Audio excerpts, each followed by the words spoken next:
So, ang ating topic ngayon is dry friction. So, let's define dry friction. Dry friction is a force which appears between two solid surfaces in contact. So, dito sa ating diagram, meron tayong dalawang surface. So, una itong plane, horizontal plane kung saan nakapatong itong box.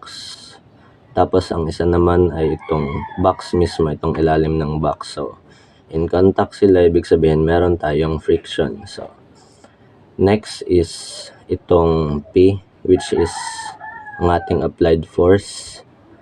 Tinutulak na itong box papunta sa right. So, ibig sabihin, if the box is going to the right, friction must be going to the left since opposite direction siya. So, meron tayo ditong weight, which is ang weight of the body, and meron tayong N, which is the normal force, reaction force exerted by the surface. So, since normal force siya, dapat perpendicular siya sa ating surface. So, tandaan itong si frictional force daw is proportional sa ating normal force. So, if i-convert natin to sa constant, frictional force is equal to F times the normal force, where F is the coefficient of friction. So, use the summation of forces to get the values of the applied and frictional force. So, makikita natin yan dito sa example.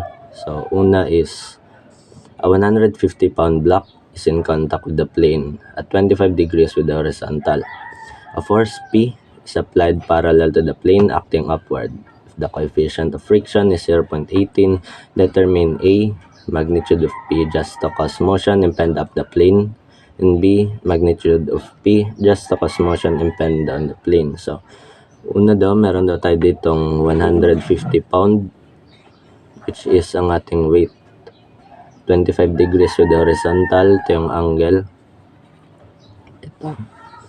Tapos, force P applied, acting upward. So, meron tayong P, acting upward. So, una dito daw sa A, magnitude of P just to cause motion impend up the plane. So, ibig sabihin yung movement ng ating box is upward. So, friction must be going downward. Meron tayo ditong normal force, parallel ay perpendicular siya sa ating surface. So, lagyan natin ng X and Y axis para mas ma-visualize yung mga angle. So, dito, since 25 degrees, meron tayong 25 degrees rin dito. So, since right angle siya, dito is 65 degrees. So, use the summation of forces. So, summation of forces horizontal is equal to 0. Assume that all forces going to the right is positive. So, meron tayong P at F sa horizontal. So, P minus F, since frictional force is going to the left, negative siya. At meron pang isa yung X component ni weight. So, meron tayong 150 cosine 65, negative since going to the left. So, is equal to 0.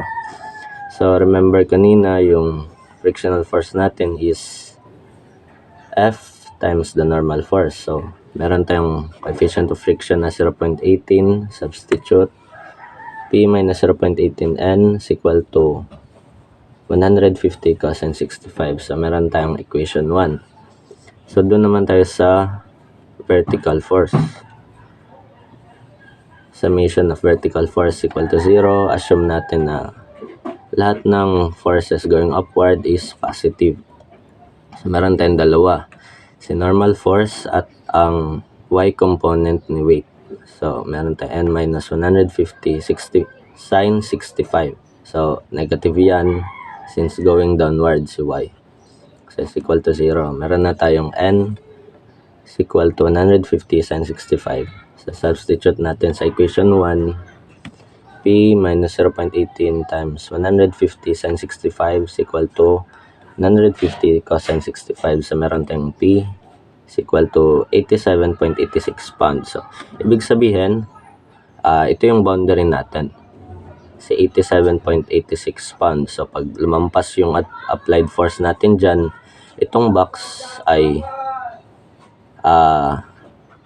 pupuntahin pataas. magkakaroon siya ng motion going upward. So yun. So sa B tayo, sabi dito, magnitude of P just to cause motion and bend down the plane.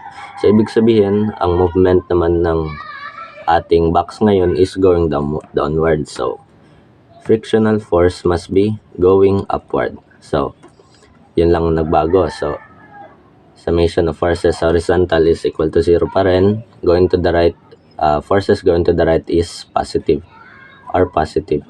So piging P plus F na siya since si F is going to the right na, at negative pa rin si x component ng weight. So meron tayong equation 1 na P plus 0.18n is equal to 150 cosine 65. So doon naman tayo sa vertical, dalawa pa rin, parehas lang kanina. Summation of forces vertical is equal to 0. Assume lahat ng forces going upward is positive. So meron tayong n at y component, meron na tayong n 150 sin 65, parehas lang kanina. So substitute ulit natin sa equation 1, P plus 0.18, 150 sin 65 is equal to 150 cosine 65. So meron tayong P is equal to 38.92 pounds. So ibig sabihin, ito ulit yung boundary natin. Ito si 38.92. So if ang applied force natin dyan is mas mababa kaysa sa 38.92, itong box natin ay mag-i-slide pababa. So yun. Ito ang boundary natin pababa, at yung kanina, yun yung boundary natin pataas.